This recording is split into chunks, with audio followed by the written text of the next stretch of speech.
Hi, my name is Brad Cipriani, and today I'm going to talk about 3 moves that I would encourage ballet dancers or people who are up on their toes quite a bit to do. This is based off of some recent injuries that I've found with a grouping of ballet dancers, and these are 3 deficient areas that you may want to work on proactively to make sure that you keep strength through your ankles and your trunk. So one thing that I found was that while the calves and feet are very well developed in the ballet world, you tend to use them in a shortened range because you're always up on your toes. So I want to show you some stuff that works on engaging these muscles in positions you don't typically use them to stop occurrence of injuries. So the first thing is going to be this plank position where I'm going to lean against this windowsill. I'm going to start off by walking my feet back away until I feel some tightness in my calf. So right about there I start to feel my calf stretch a little bit. Now in this position I want to try and drop my butt down. You can see that my heels actually raise up off the floor a little bit because my calves are tight. And I want to tuck my elbows into my sides so I'm not hiking up my shoulders, and I'll look down at the floor. So in this position I just have a little tension in my stomach, and I want to raise up, pushing into my big toe and lowering down slowly. Maybe a 4 to 5 second count on the way down, and then I'll spring back up. Now one important point is that I raise up here is I want to make sure that I don't let my ankles rock out to the side. So as I push up, I really try and push through my big toe, keeping the weight right through that big toe as I go up, not letting my ankles waver out to the side. So you can see I could do this in a wall or a windowsill. So what I want to do here is I want to start off trying to do somewhere in the 10 to 25 reps, where as I push through my big toe, I might go up a little quicker, down slow, all the way down to where I feel my calf stretch, and then as soon as I feel that, I'll spring back up. Now I start off with both feet just like I'm doing here. Once you can do this 10 to 25 times, or if you're doing this and you say it's kind of easy, to make it more of a challenge, I would do this on one foot. So same idea, I would walk my feet back, either hands against the wall or hands against the windowsill like I did previously, until I feel like there's a little stretch in my calves, or a ballet bar prior to class. 1 foot off the ground is going to be the same technique. I bring my knee up in front, raise up, lower down, slow, pushing my heel towards the ground to feel that calf stretch, right back up. Same thing, 10 to 25 times. This just works on stretching and also engaging the calf into a stretch position. So that's the first move, okay? The next one is going to be more for trunk stability, which is another thing that is very important with dancing, or just in general with life. So, as I come down onto the floor, I want to start off, my hands underneath my shoulders, my knees underneath my hips, and my elbows lightly tucked into my side.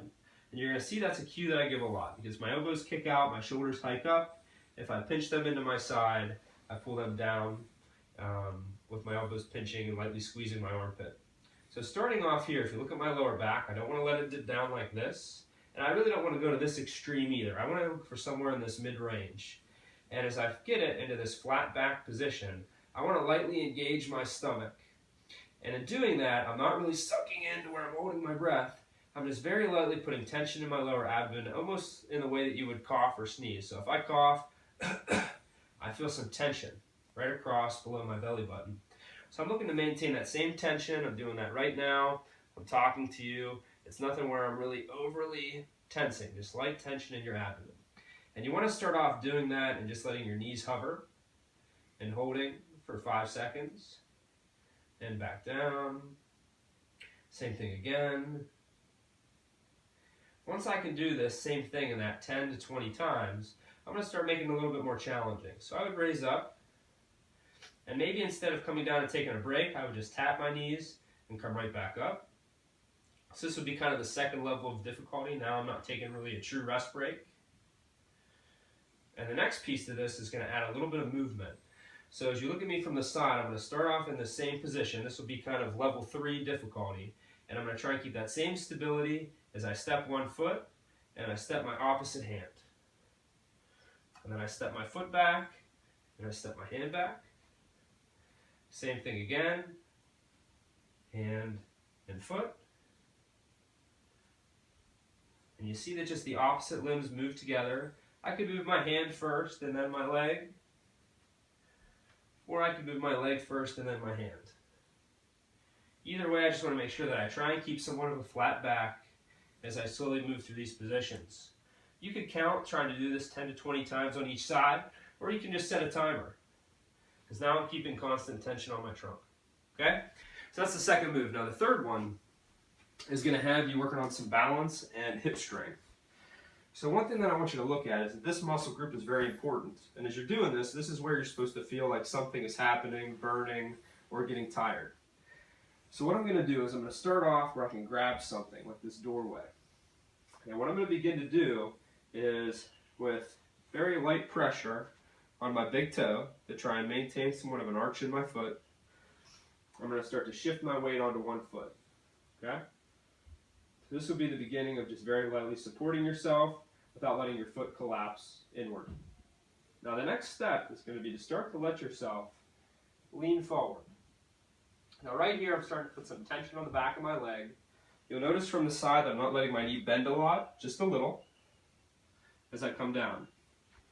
Now what I want you to try to do from here is, as you go forward, now I'm going to take this hand, I'm going to reach down low on the door frame. And this top hand is going to go up towards the ceiling, and in doing that, you should feel quite a bit of tension in this aspect of your hip. And you'll pause, and then you'll come back to center, and then you'll let go and try and maintain balance without touching. Same thing, not holding on, I'll go forward. I'll take my hand and I'll reach down and across. I'll take my top hand up, put some tension on my hip.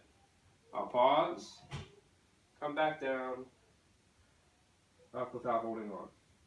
Same thing, somewhere in the 10 to 20. This should make you pretty tired. I'd rather you do it slowly than try and get to 20 reps.